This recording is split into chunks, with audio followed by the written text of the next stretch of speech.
9:30 वाजत आलेले आणि आजचा वार आहे गुरुवार. आज 22 तारीख आहे आणि आज काऊन ते स्कूलमध्ये गेले होते, रिटर्न आले. का बरं काऊ? हं.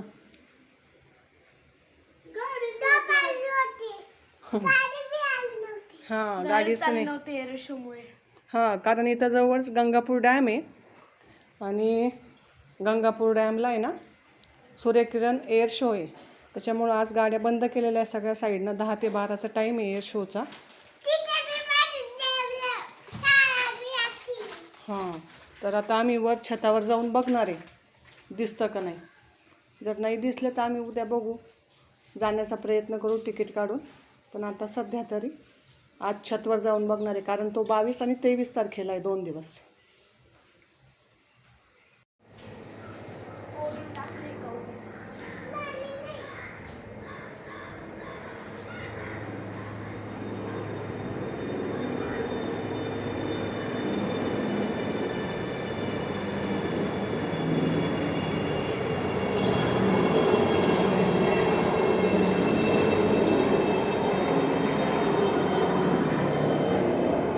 चला, अचानक निघालोय आम्ही आता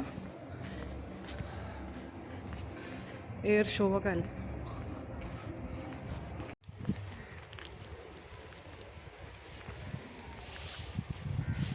पळा.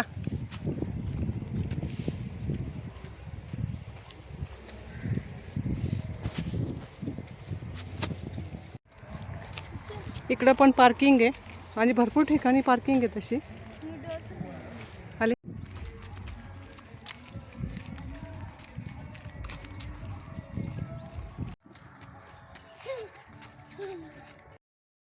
तर साधारण 11, 11:15 झालेले होते आणि अचानक आम्ही एअर शो बघायला निघालो होतो. आम्हाला फोन आला होता.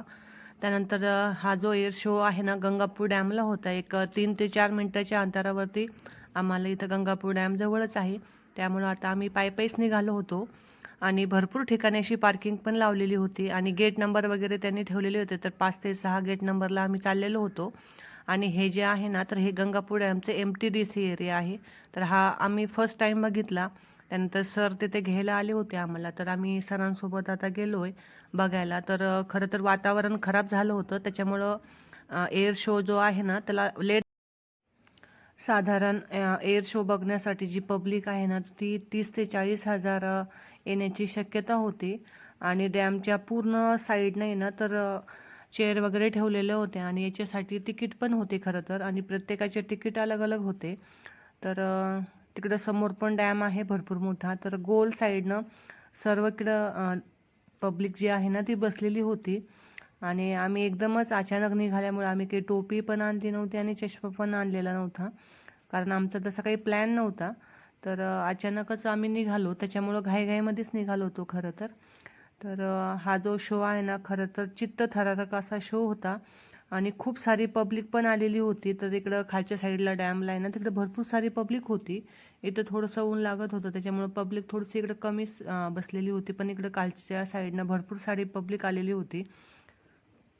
तर शो जो आहे ना तो 12 वाजेला सुरू झालेला होता आणि हे जे आहे ना तर 9 फायटर होते, म्हणजे 9 विमानं होती ही.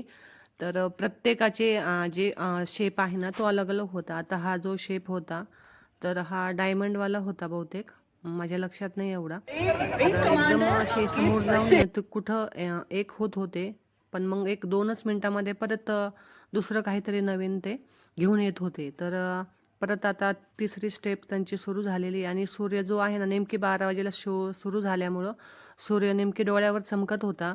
त्याच्यामुळं शूट जे आहे ना ते थोडंफार मी कमीच घेतलेले आहे. आणि हा जो शेप आहे हा वाय आकाराचा होता खरं तर.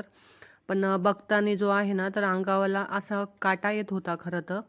आणि त्यानंतर तेवढंच कौतुकास्पद पण वाटत होतं खरं तर, कारण एकदम थरारक शो होता हा.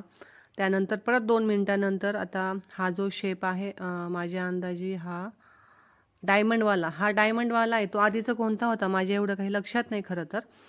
माझं कसं शूट घेणं चालू होतं ना त्याच्यामुळं ते सांगत होते इकून डावीकून आले, उजवीकून आले. त्यानंतर आता हे जे 2 विमानं आहे ना तर हे एकमेकांना एकदम जवळून गेलेली आहे.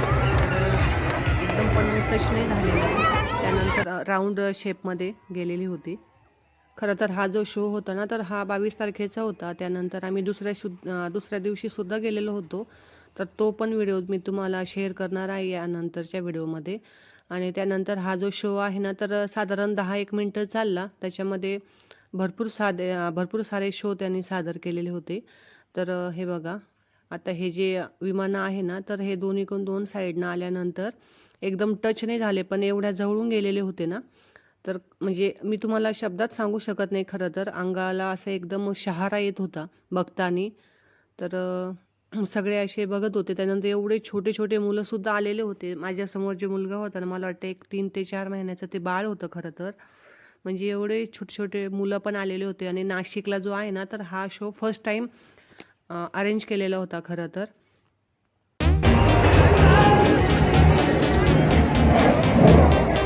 नासिक अब अपनी नजर ले जाए अपनी दाहिनी ओर, वहां से आते नजर आएंगे आपको।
तर आता एअर शो संपलेला होता. तर सगळेच निघाले होते. आणि आजच्या व्हिडिओमध्ये जे आहे ना, तर मी थोडीशीच तुम्हाला शूटिंग दाखवलेली आहे. कारण आहे ना, सूर्य जो आहे तो डोळ्यावर चमकत होता, त्यामुळे एवढं काही शूट घेता नाही आलं. पण यानंतरच्या व्हिडिओमध्ये आहे ना, एकदम क्लॅरिटी पण छान आलेली आणि व्हिडिओ पण पूर्ण घेतलेला आहे.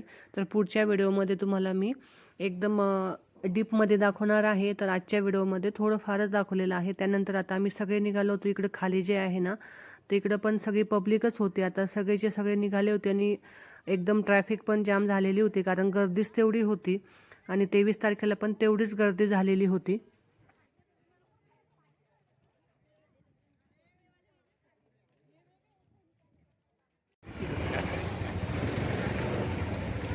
चल वाईट पट्टणी चल.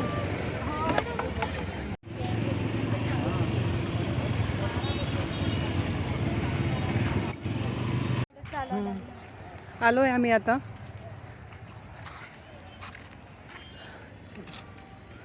चला काऊ काऊ दमली आहे बरं का. लाल लाल झाले काऊचे गाल. काऊ बघू.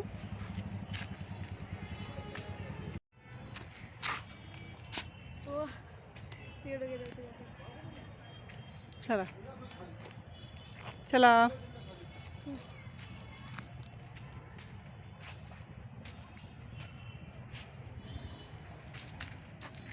मम्मी घे ना. काऊ थांब. जाऊ दे ना. देख गाड्या चालले.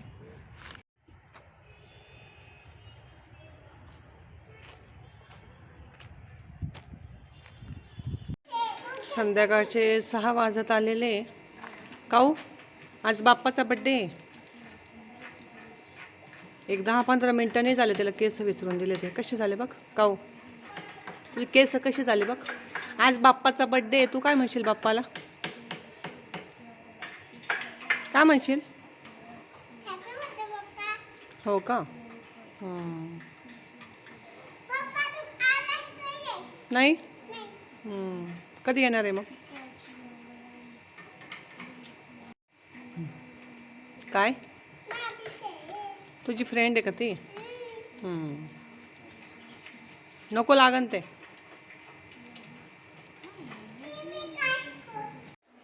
इकडं खोबरं किसलेलं आहे मस्त बारीक. आणि आज आहे ना मस्त गुलाबाची फुलं भेटली आहे ताजी ताजी. खरं तर हे फुलं आहे ना देवबाप्पाजवळ ठेवले की मग ते सुकून जाते, त्याच्यामुळे म्हटलं पाण्यात ठेवले का किमान 24 घंटे तशी शिल्लक राहतात ते, पण म्हटलं किमान 24 घंटे तरी वापरता येते. इकडं पण आहे आणि इकडं पण आहे.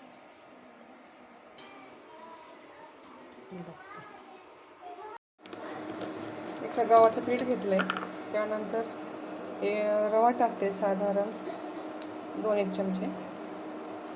नंतर याच्यामध्ये आता तेल गरम करून टाकते. मोदक करायचे ना. हां हां हो.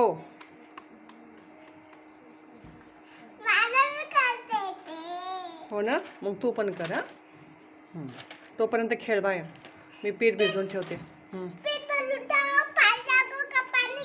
बरं. तर आज 22 तारखेला आहे ना, तर खरं तर विनायक चतुर्थी होती, त्यामुळं आज मोदक करायचे होते. आणि मोदक करण्यासाठी ना आम्हाला खरं तर निमित्तच लागतं, कारण मिठूला आणि काऊला आहे ना मोदक खूप जास्तच आवडतात जरा. त्यानंतर इकडं मोदक तयार करत होतो आणि नेहमी जे आहे ना मिठूच तयार करत असते मोदक. मी तिला छोट्या लाट्या पुऱ्या तयार करून दिल्या आणि तिनं मस्तपैकी मोदक तयार केलेले होते. आणि आजचे जे मोदक आहे ना ते गुळाचे तयार केलेले होते. खरं तर थोडंसं खोबरं घेतले मी, काही भाजलेलं नव्हतं, ते भाजून घेतलं अजून छान लागतं, पण भाजलेलं नव्हतं. आणि थोडासा गूळ, त्यानंतर खोबरं टाकून ना त्याचे मस्तपैकी मिठूनच सगळे मोदक तयार केलेले होते. खरं तर मलासुद्धा तिच्यासारखे मोदक तयार करता येत नाही, त्याच्यामुळं नेहमी तीच तयार करत असते मोदक. 1 नंबर करत असते ती नेहमी मोदक. आणि त्यानंतर जे पीठ मळून घेतलेलं होतं ना गव्हाचं आणि रव्याचं मळून घेतलेलं होतं, त्याच्यामध्ये थोडंसं तेलाचं मोहन टाकलेलं होतं, जेणेकरून जे मोदक आहे ना तर थोडेसे क्रिस्पी बनतात. म्हणून या दोघींना आहे ना तर नेहमी ते तसेच मोदक आवडतात, त्यामुळं थोडेसे जास्तच करत असते मी दोघींसाठी. तर इकडं मस्तपैकी मोदक सगळेचे सगळे मिठून तयार केलेले होते. त्यानंतर मी ते तळून घेतले. आणि काय झालं, 1-2 मोदक जे आहे ना तर ते थोडंसं तिनं पॅक नव्हते केलेले. इकडं काऊचं पण तयार करणं चालू होतं मोदक, कारण आम्ही कोणती गोष्ट करत असेल ना तर काऊला ती गोष्ट प्रत्येक गोष्ट करून बघायची असते. आणि ती पण मस्तपैकी करत होती. 1-2 मोदक तिनं केले छोटे छोटे. आणि त्यामध्ये काय झालं, जे मोदक होते ना तर ते 1-2 पाकळ्या त्याच्या खुल्या राहिल्या, त्याच्यामुळं थोडेसे ना जो गुळाचा पाक आहे ना तर तो जरा तेलामध्ये वितळून गेला होता. आणि इकडं राऊचं आणि काऊचं आहे ना थोडंफार चालूच असतं, दोघींना करमत पण नाही आणि राहवत पण नाही, अशी त्यांची गमत असते चालू. आणि इकडं मस्त तेल तापलंय का बघण्यासाठी मी एक मोदक टाकलाय. तर इकडं तेल पण तापलेलं होतं, तेल थोडंसंच घेतलेलं होतं मी. त्यानंतर इकडं सगळे मोदक आता टाकून घेतले आणि मस्तपैकी तळून घेतले.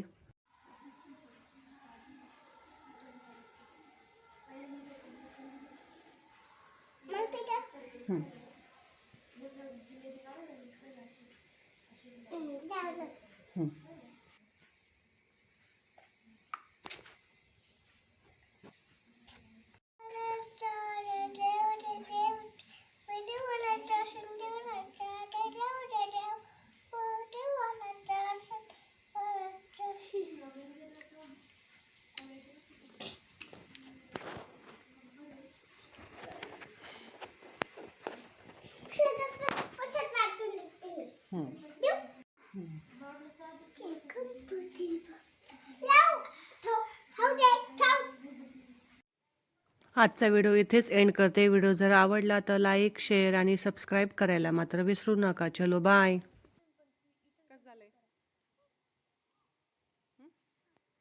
कसं झालं?